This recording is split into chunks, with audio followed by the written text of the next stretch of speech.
Tiago, o servo do Senhor Jesus, a todos os seus irmãos aqui presentes, paz e graça.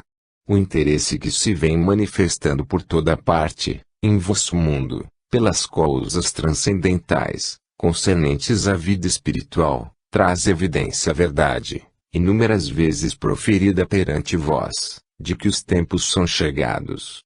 Quando as hostes das trevas se arregimentam para a continuação da sua obra maléfica de destruição e de extermínio, qual deve ser a atitude daqueles que pugnam pela verdade, sob a égide santa do Evangelho de nosso Senhor Jesus Cristo?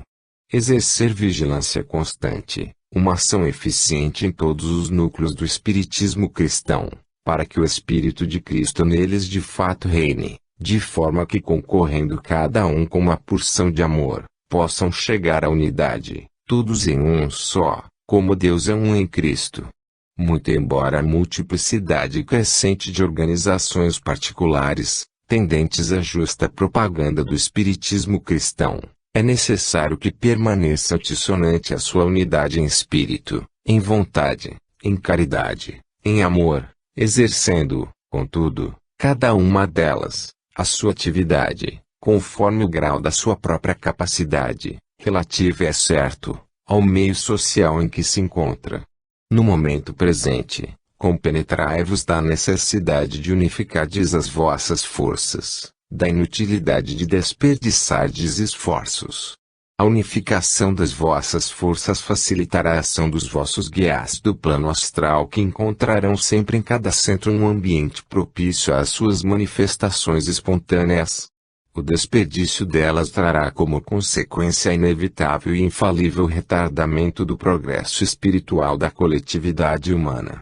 Assim, pois, meus queridos, sejam quais forem os vossos dissabores, as vossas contrariedades, os motivos que possais apresentar como justificáveis para a discórdia, sejam quais forem os vossos aborrecimentos, sede unidos, fraternalmente unidos, e, jamais, em circunstância alguma da vida, vacileis no cumprimento do vosso dever, muito embora mal aquilatado, mal compreendido seja o vosso esforço. Meus prezados irmãos, Deus, em sua sabedoria infinita, não vos tem concedido apenas um cérebro capaz de compreender as leis exatas da ciência em suas múltiplas formas. Ele vos deu dádiva mais preciosa, um coração capaz de amar. Pois bem, é pondo em exercício as cordas desse precioso órgão, fazendo-o vibrar acordes de perfeita harmonia, que podereis chegar à realização do ideal de Cristo, amar-vos uns aos outros, como desejais ser amados. Para a realização deste ideal supremo foi que Jesus baixou ao vosso mundo. Ele, o Cristo do Senhor, o Cordeiro de Deus, a manifestação máxima do amor do Criador pelas criaturas, veio ensinar, com a sua doutrina, o caminho do céu. Meus muito amados filhos, mais uma vez vos digo, unificai as vossas forças, trabalhai juntos, sempre de acordo, sempre convictos da realização daquilo que é a vontade de Deus. E vós, pregadores espíritas, das vossas tribunas, de onde ressoa a palavra santa que ilumina o pensamento e edifica o coração, não vos canseis de pregar a fraternidade cristã, que realizada nos centros e círculos espíritas, irradiará sem demora em mais avançada órbita, até que avassale a sociedade inteira. Conseguido este desejo dentro desta sociedade, outros campos apresentar-se-ão, outros obreiros levantar-se-ão, e essa fraternidade surgirá em todos os povos até que chegue a alcançar o verdadeiro ideal cristão, a fraternidade universal de todos os povos. Meus queridos ouvintes, nas altas esferas do infinito, onde habitam os espíritos que têm adquirido o grau de evolução compatível com o progresso dessas mesmas esferas, o trabalho é incessante, ininterrupto.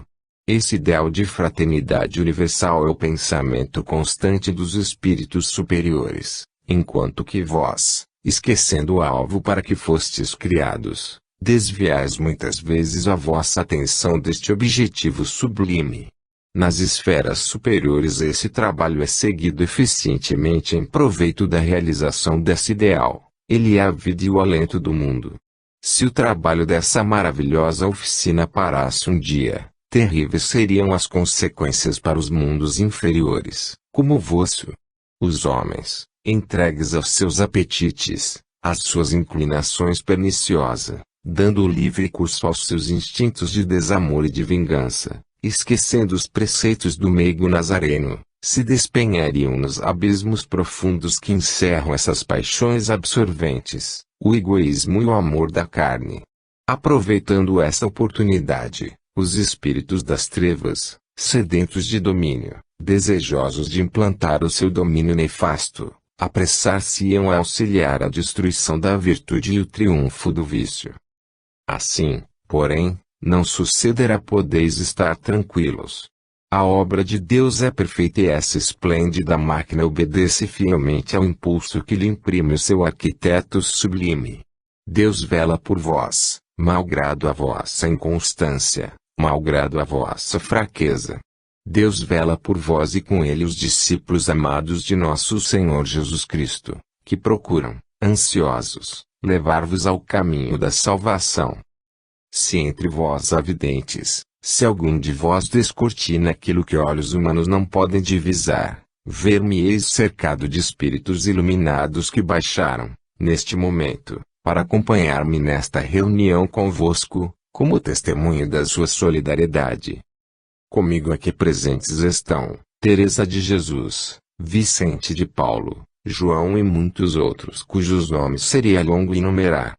Devo dizer-vos ainda, o vosso querido companheiro, o vosso dileto Max, aqui se encontra ao meu lado, pedindo-vos juntamente comigo e todos os vossos irmãos do espaço, que concentreis as vossas forças, que sejais mais e mais unidos e mais fervorosos no ideal divino, no trabalho da propaganda ativa do espiritismo cristão, realizando entre vós mesmos, no seio das vossas famílias, nos vossos círculos, entre vossos amigos, uma cordialidade perfeita, uníssona.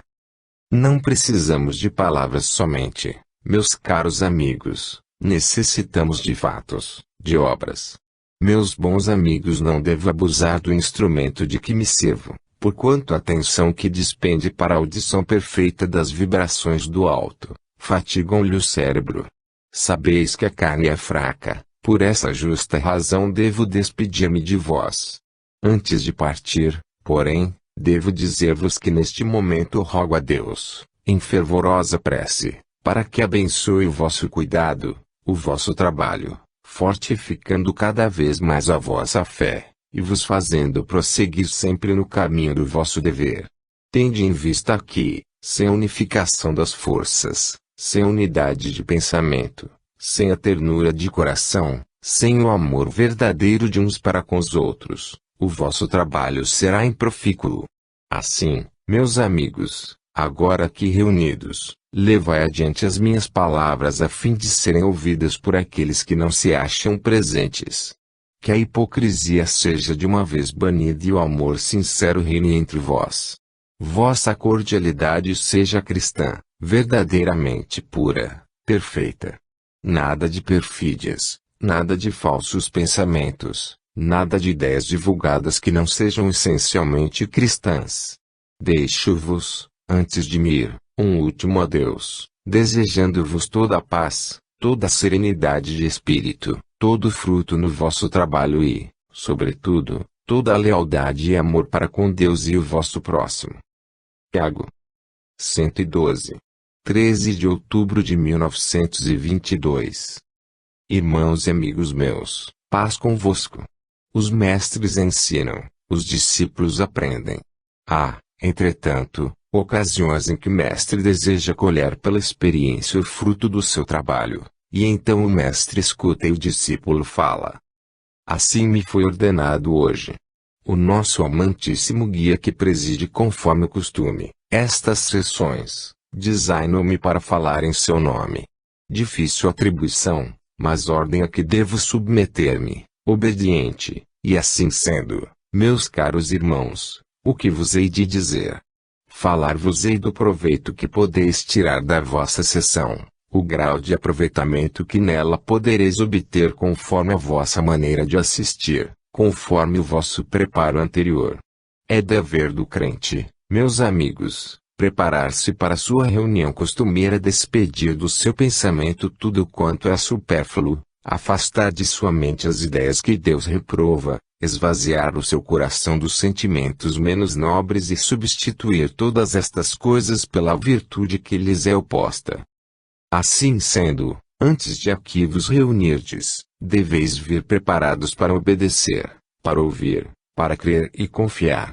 Sabeis que o amantíssimo Mestre NSJ Cristo, o Salvador Divino, disse que, em todo lugar onde 2 ou 3 se reunissem em seu nome, ele aí estaria entre eles. Pois se entre 2 ou 3 houver comunhão perfeita de sentimentos, se entre 2 ou 3 que, em seu nome se reunirem, ele estará nesse meio. Ele atenderá aos rogos que subirem ao céu nesse momento, e a prece fervorosa chegará até o trono de Deus. Quanto mais proveitosa não será a reunião de maior número de crentes em união de pensamento. Sempre que pedirdes, amados irmãos meus, e não receberdes, não penseis que a promessa de Jesus falhou. Nem sempre o filho obtém de seu pai aquilo que deseja. Será que na ocasião da rogativa lhe falte amor? Nunca o coração paterno e sobretudo o coração materno, especialmente, jamais deixarão de satisfazer o desejo de um filho, a menos que este desejo seja incompatível com a verdade, com a justiça, com o que é razoável. Da mesma sorte o Pai de eterna sabedoria, para quem todo o passado é presente, concede ao filho pródigo, que a ele se chega, tudo quanto lhe é necessário, mas ao mesmo tempo a sua justiça infalível não lhe pode fazer conceder o que não é reto aos seus santos olhos. Continuai, pois, a pedir e ficais certos de que haveis de receber na medida que Deus julgar necessário e conveniente, na medida que for acertado para as vossas necessidades. Deveis assistir à nossa reunião, amados irmãos meus, com os olhos fitos no Cristo de Deus, aquele que pelo vosso progresso espiritual, pelo vosso bem-estar eterno não poupa o menor sacrifício, antes pelo contrário, o Cristo ora por vós, o Cristo, interessado por vós, com aquele amor testemunhado à samaritana, permanece estável para a humanidade inteira. E nem só um espírito encarnado tem a posse desse amor, igualmente o espírito que se acha no espaço, a vós me dirija, irmãozinhos meus desencarnados, o próprio habitante do espaço goza do mesmo privilégio, do mesmo amor de NSJ Cristo.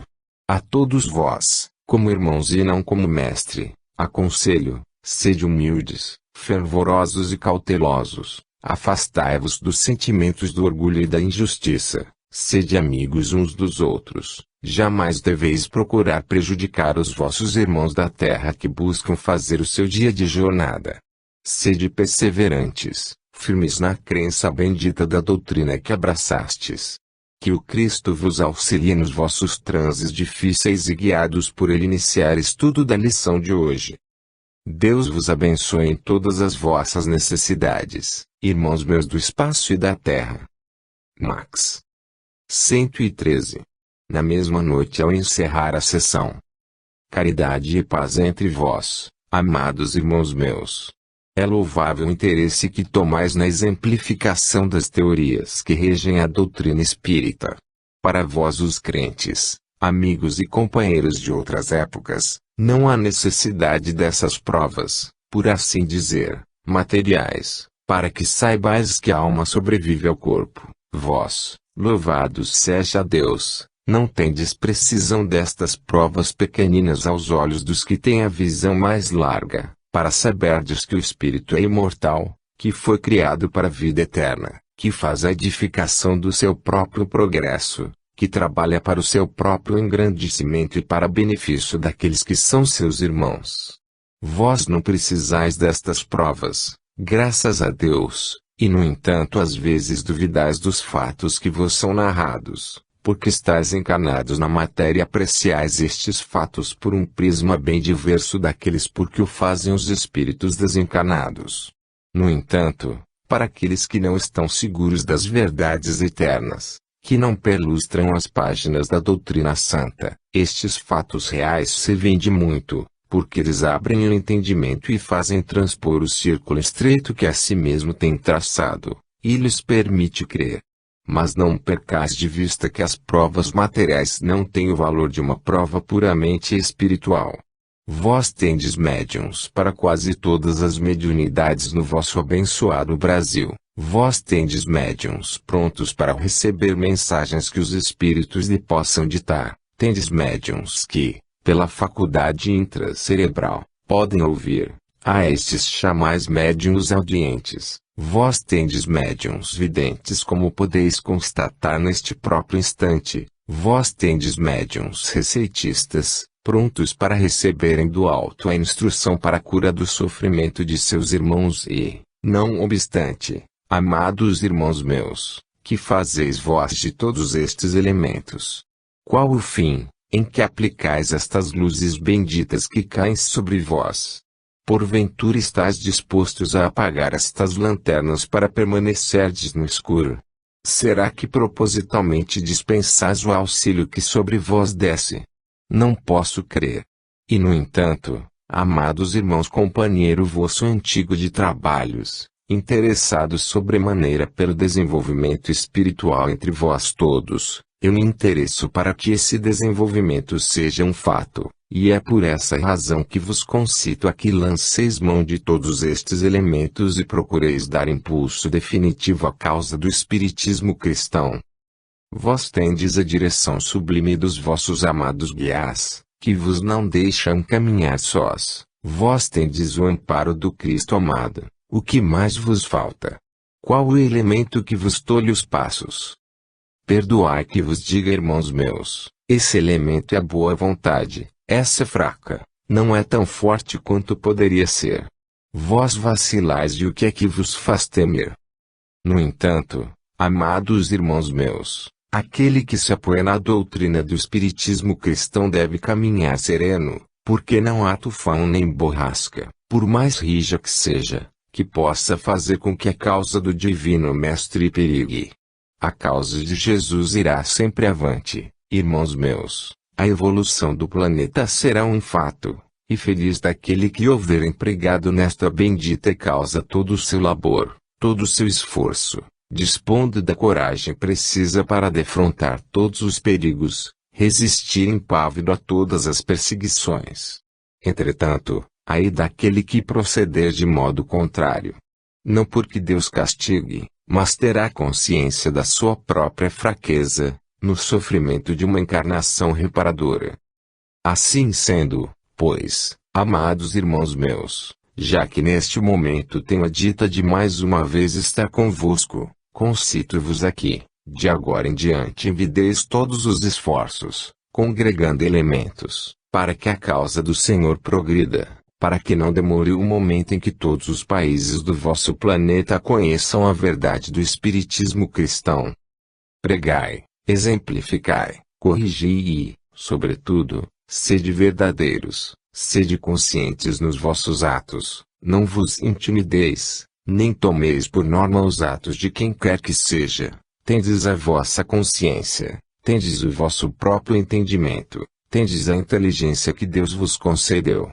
Pois bem, despertai todas estas faculdades e, com humildade cristã, aproximai-vos daquela ciência absoluta, pedindo-lhe por intermédio dos seus mensageiros, que ela vos dirija os passos, vos ensine a praticar o que é bom, e assim confiando, deixar que o barco corra, porque as promessas do Divino Mestre se cumprirão, a sua palavra não voltará atrás.